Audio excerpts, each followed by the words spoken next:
The 2017-2018 Premier League season is approaching, with the season kicking off in about a month.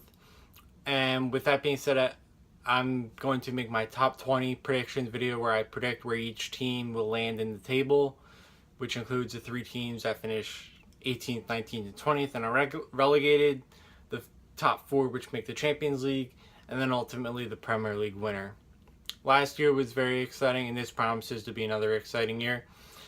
With it still being July, there are still the chance that there's transfers moving around, and both from out of the Premier League, guys coming in, or just switching teams in the Premier League. But I think we have a pretty good grasp now of where teams, or how teams are going to shape up. That's why I want to do this video now. This video will be more of a rapid fire, just quick look at the predictions, and then I will make and upload another video where I just give a little more of a detailed look at these teams and kind of look at their upside, or how the potential, if they'll struggle a little bit. So I'm gonna get straight to the picks. So these are all my predictions. So 20th, I'm going to pick Watford. I really like Watford, but I think that they might struggle a little bit this year. They struggled at times last year. So 20th for Watford. 19th, I'm going to go with Swansea. Swansea did really well to stay up last year. It looked like for a while they might be relegated there. They did well. I didn't want to have them being relegated, but I'm just a little nervous for them, and that's why I have them finishing 19th. 18th, I have Brighton and Hove Albion. So Albion actually had a great year in the Championship last year. They finished second, right behind Newcastle, and that's how they were promoted. And they were a team where I really kind of fought with myself and didn't want them to be relegated, but in the end, I couldn't find another team to put them above, and so that's why I unfortunately had to have them finishing 18th and be relegated. But they'll be an exciting team to watch if they can continue that form that they showed in the Championship. 17th, I'm going to have Burnley. I'm a little nervous for Burnley. You know, they survived last year and they did enough to stay in the Premier League, but they've lost a few key pieces from that. And so I'm just a little bit nervous for them, but I think that they'll be able to just stay above that relegation point, and hopefully we'll see them back in the Premier League next year. They still have their goalkeeper, Tom Heaton. 16th, I'm going to go with Crystal Palace, the South London club. Palace is a really interesting team where they were kind of a shock potential to be relegated last year, but they eventually righted the ship. And they're a team where they have had some transfers coming in. So we're just going to see. Really, if you look at their squad, they have a squad where they really probably shouldn't be relegated, but they have been inconsistent. So that's why I kind of have them at 16. So we'll see how they do. So 15th, I'm going to have Huddersfield. This was a team that they were in the Championship last year and got promoted, but they were the team that got promoted as the result of the Championship playoff. It was a really exciting Championship playoff, and the final was at Wembley, and they went through. We're gonna see how they do. It's a little nerve-wracking, but I like how they play personally, and even though they didn't finish that high in the table in the Championship last year, I think that they'll be able to just keep improving. And I don't know, I just have a feeling that they're going to be able to stay up, so that's why I have them finishing 15th. Moving up, at 14th, I have Stoke. Stoke is kind of a team that's been really interesting to pay attention to the last couple of years, where they've tried to undergo a little bit of a transition from being a team that just defends and, you know, ekes out results, to trying to be a team that can go on the attack more, you know, and bring in some high-priced players. So we're going to see kind of if that transition continues or what goes on. But I think 14th is a good spot for them here. That's somewhere around where they finished last year. 13th, I have West Brom. West Brom was one of the surprise teams in the Premier League last year, actually. They did a lot better than I thought they would do, I'll be honest. And because not only did they defend so beautifully, but they also definitely had a threat moving forward, and that's kind of the key to being a team where you're just like on the brink of survival or being relegated to then being able to push to the mid pack or even in the top half of the table. And that's what they were able to do. So I'm going to have them finishing 13th. And you never know, they could definitely finish higher than that for sure. 12th on that, I have Newcastle. So Newcastle was, of course, the team that 2 years ago was relegated. Then they came back last year under Rafa Benitez, and they were able to win the championship. And this 12th, maybe some people would think that that's a little high for Newcastle this year. I personally don't think it is that too high for them, because the interesting thing with this Newcastle squad is, like, if you look at their squad and their first 11, it's maybe not as talented as some Newcastle squads of the past, but they still have a bunch of talented players that can stack up with the best teams in the Premier League. But the thing I like about this Newcastle squad is, like, they have a really good mentality, and they have a bunch of just tough players on their squad that I think they're just on a battle, for all 38 games of their season. And that's why I think that they're done to be able to survive relegation fairly easily. And I think that they'll push right into that mid-pack of teams. So that's just my opinion with them. 11th, I have Bournemouth. Bournemouth has definitely been like one of the most surprising and most exciting teams of the Premier League the past few years under Eddie Howe. And they actually they have some ins and outs. One of their maybe most famous ins this year is Jermaine Defoe, the striker. So we'll see if he can provide them with some goals like he's done so often in the past. But they've done a great job of just like keeping that core together that played so well in the championship, a few years ago now. And as long as they keep that core together, I don't know. I don't think 11th is too high for them. I hope it's not, because I really love seeing them in the Premier League. And so yeah, I'm going to have Bournemouth at 11. 10th, I have Leicester. Leicester, of course, was the champions 2 years ago, and then they struggled last year. They unfortunately had to part ways with their manager, Ranieri. But then towards the end of last season, they really straightened it around. They never, quite hit that form of, winning the title. But they did plenty to stay in the Premier League, because there was like a little bit of time there where it was like, oh my gosh, could they be relegated 1 year after winning the league? But certainly they didn't do that. I think 10th is a fair spot for them here, because they still have Vardy, obviously, and they still have a decent amount of that core from when they won the Premier League. Of course, most famously, they've lost Conte, and I think that was one of the biggest reasons why they struggled last year. So moving into the top half, at 9, I'm going to go with West Ham. This is one where I'm kind of nervous. Like, is it too high for West Ham? They did just announce that Joe Hart, the goalkeeper, is going to be playing with them this year on loan from Man City. He spent last year in Italy. So I think that might help them a little bit. And they also, they really have a pretty solid squad if you look at their lineup. And they have a decent amount of money. This will be their second year in the new stadium. And so we'll see. I don't know. Maybe 9th is too high for them. But, 2 years ago they played so well. And it's really a brilliant year. And then they really took a step back last year. So I'm hoping that they can refine that form a little bit. 8th, Southampton. Southampton is another one of these teams that have been so fun to watch the past couple of years. Every year it seems they lose so many key pieces, but then they just rebuild and rebuild. They are actually going to be playing under a new manager this year, even though they had so much success last year. They switched managers. Claude Puel was their manager last year, but they're going in a different direction this year. But I look at their squad and I still think they've got plenty they have plenty of key pieces to be able to finish in the top half of the league. So if you look, they have Fraser Foster at goalkeeper. Then they have guys like Cedric, who played so well last year. Ryan Bertrand. Center back is a little bit of a question mark, but they were, once Virgil van Dijk was injured last year, they were able to find guys to step in for them. So moving forward, they have Stephen Davis, of course, but then James Ward-Prowse, Nathan Redmond, and plenty of others. So I think as long as they don't lose any of these key pieces in the remaining transfer window, they go into the year with good talent in place. I think that's why I think that they'll be able to finish 8th. And maybe a little bit higher, we'll see.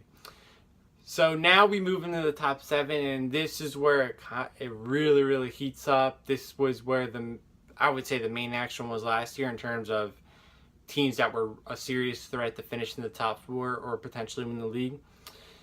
And to be honest, in all 20 places, no matter where you put a team, if their fans feel like they're lower, they're going to be mad. But the bottom line is somebody has to finish lower than somebody. You know, there can't just be a 7-way tie for first. It's just not how this works. So 7th, I'm going to go with Liverpool. I really, really like this Liverpool team, and I really like Jurgen Klopp as a manager. And in an ideal world, I would not have them finishing 7th because I think that they're better than that. However, there were times last year when they did struggle just a little bit.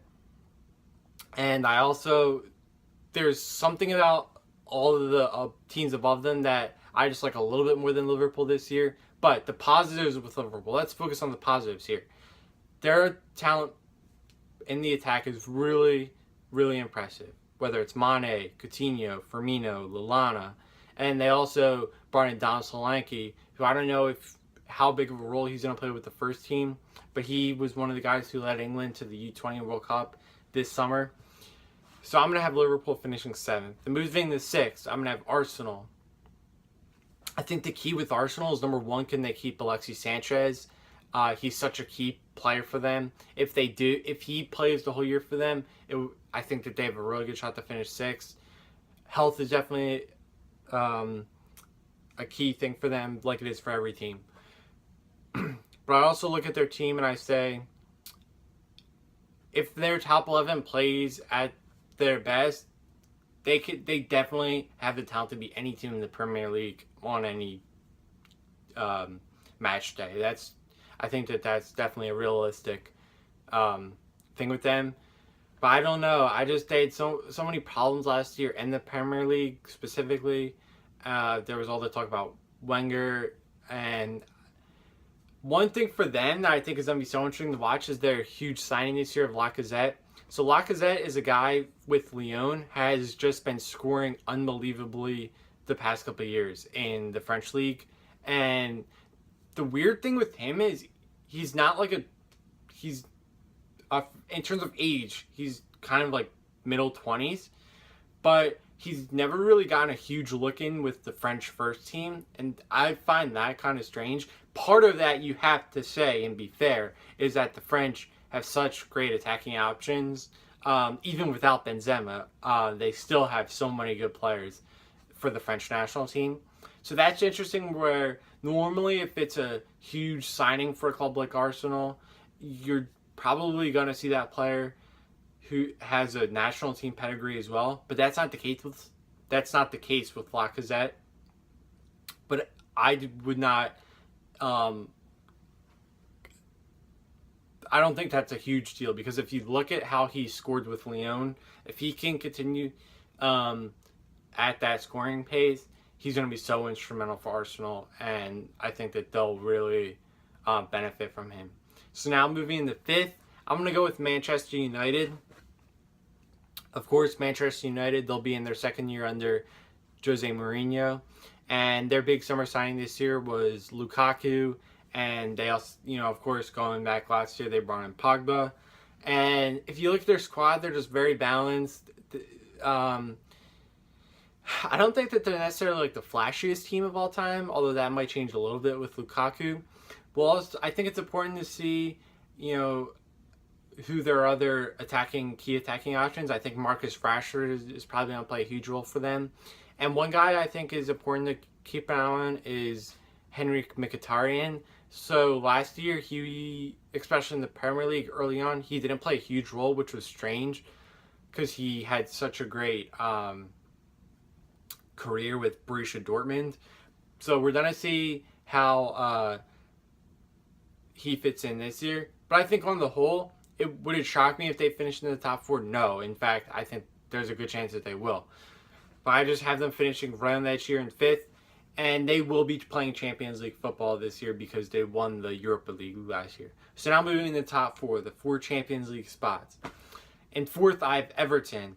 This might, surprise some people, and some people might think I'm crazy, and maybe I am. But I really, really just like this Everton team right now and how they're shaping up. They've spent a lot of money, and they've brought in good players. Of course, they're the team that lost Lukaku to Manchester United.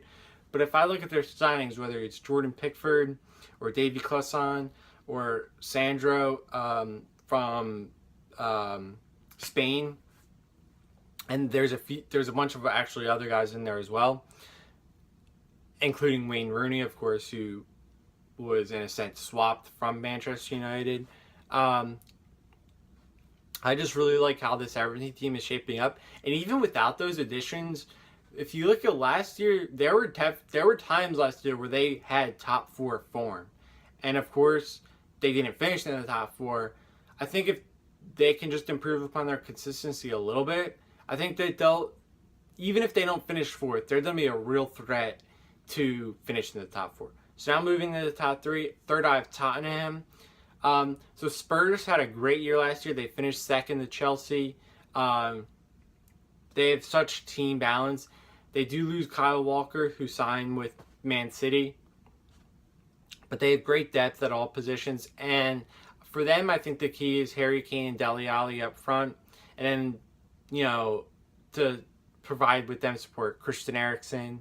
And they have a couple of really good defensive midfielders as well. So that's why I have them finishing 3rd. Second, I'm going to go with Chelsea. Chelsea's the defending champions. And maybe Chelsea will take a little bit of a step back this year. But I trust Antonio Conte. I think he's a brilliant manager. And they still have N'Golo Kante up front. Unless there's a move, which I don't necessarily anticipate, they'll have Eden Hazard. They also brought in Bakayoko from France, who had such a great year last year with Monaco. And they have Rudiger, who's coming over from Germany. And he's played well both for club and then also lately for the German national team. So I think that Chelsea will be okay. I think, and like I said, I trust in Conte, both Contes, but in this case, I'm talking about Antonio Conte here. So that's why I think that they'll finish second. I'm a little bit nervous for them, but I think that they'll be okay. So first, that means that finishing in first, winning the Premier League, I have Manchester City. I really, really like this Man City team right now. It's the second year in their Pep Guardiola. Guardiola's second year in the Premier League. The key with Man City is I look at their front attacking options, both at striker and on the wings and attacking midfield.